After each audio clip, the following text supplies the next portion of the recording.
محترم دوستو،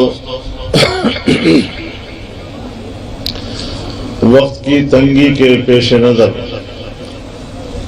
تفصیلی گفتگو تو نہیں ہو سکتی، اور حضرت مولانا مفتی تحفظ کی اور ان کی خدمت کی ذمہ داری سنبھالے ہوئے ہیں، دنیا کے لیے آج یہ قابل قبول نہیں ہے۔ مغربی دنیا ہمارے علوم کا بھی خاتمہ کرنا چاہتی ہے، ہماری تہذیب اور تمدن کا بھی خاتمہ کرنا چاہتی ہے۔ دین انسان کے اندر کی غذا ہے، انسان کے اندر کی قوت ہے، اور تہذیب انسان کے ظاہر کا لباس ہے، اس کے عادات و اطوار ہیں اور اس کے اقدار ہیں۔ ہمیں وہ اندر سے بھی کھوکھلا کرنا چاہتے ہیں اور ظاہری طور پر بھی ہمیں بے لباس کرنا چاہتے ہیں۔ اس چیز کی، اس ذمہ داری کی، ان خدمات کی پشت پر ہمارے اکابر نے مدرسے کو کھڑا کر دیا ہے۔ اگر وہ ہماری تہذیب کا خاتمہ کرنا چاہتے ہیں تو بھی ان کا مقصد یہ کہ مدرسہ ختم کر دیا جائے، مدرسے کو کمزور کر دیا جائے۔ لیکن یاد رکھیں، یہ جو پاکستان کے حکمران ہیں یہ تو نقلی فرنگی ہیں، ہم نے تو اصل فرنگی کے ساتھ جنگ لڑی ہے، اس کے مقابلے کیے ہیں، جام شہادت نوش کی ہے، قربانیاں دی ہیں۔ تو یہ ہمارے والے یہ کس باغ کی گاجر مولی ہیں کہ وہ ہمارے دین کو ختم کر سکیں گے، ہمارے مدارس کو ختم کر سکیں گے، قرآن حدیث کے اس سلسلے کو ختم کر سکیں گے؟ انشاءاللہ اس محاذ پر ان کا مقابلہ کیا جائے گا۔ اور اللہ رب العزت نے جناب رسول اللہ صلی اللہ علیہ وسلم کی جو ذمہ داری آپ کے حوالے کی، یا ایھا الرسول بلغ ما انزل الیک من ربک، اے پیغمبر جو تیرے رب کی طرف سے تجھ پر نازل ہوئی اسے لوگوں تک پہنچاؤ۔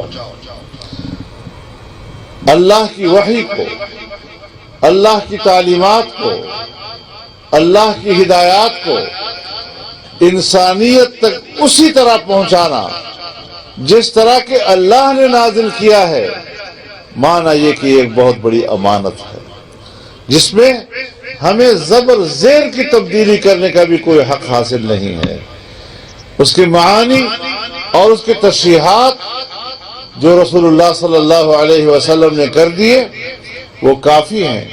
جہاں کہیں پر اجتہاد کی گنجائش ہے، اجتہاد کی گنجائش ہے، عقل کی گنجائش ہے، اس پر ہمارے پورے سلف صالحین اور ائمہ مجتہدین نے مکمل طور پر ہمارے سامنے دین کو رکھا ہے۔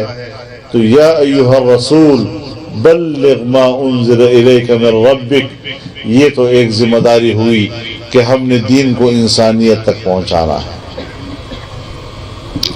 لیکن اس ذمہ داری کی اہمیت اللہ نے جتلائی، وَإِن لَّمْ تَفْعَلْ فَمَا بَلَّغْتَ رِسَالَتَهُ، اور اگر آپ نے اس ذمہ داری میں کوئی کوتاہی دکھائی تو پھر مقصد رسالت فوت ہو جائے گا۔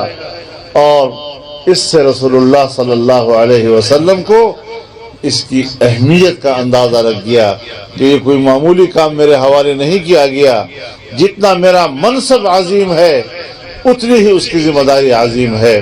منصب کے مطابق تقاضا یہ ہے کہ میں اس کا حق ادا کروں، لیکن اس میں رکاوٹیں آتی ہیں۔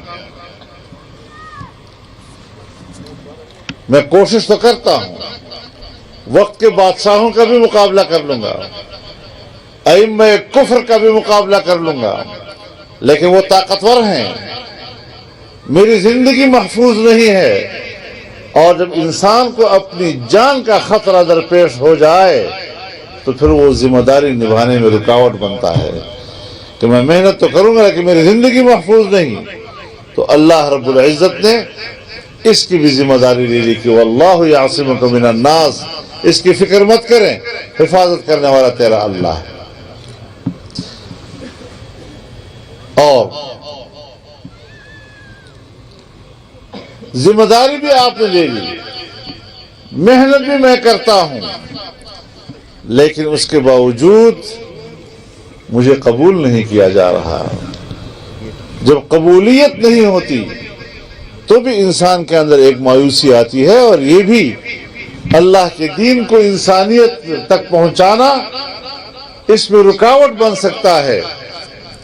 تو اس پر بھی اللہ تعالیٰ نے واضح طور پر فرما دیا کہ واللہ لا یہدی ان اللہ لا یہدی القوم الکافرین، کہ اللہ تعالیٰ کے ہاتھ میں ہے نتیجہ، تو وہ اگر کسی کو ہدایت نہیں دینا چاہتا اور کافر کو ہدایت آپ کیا کر سکتے ہیں؟ انک لا تہدی من احببت ولکن اللہ یہدی من یشاء۔ تو جدوجہد اور محنت یہ ہمارے ذمہ ہے، اور وہ بھی ہماری استطاعت کے دائرے کے اندر کہ لا یکلف اللہ نفسا الا وسعها۔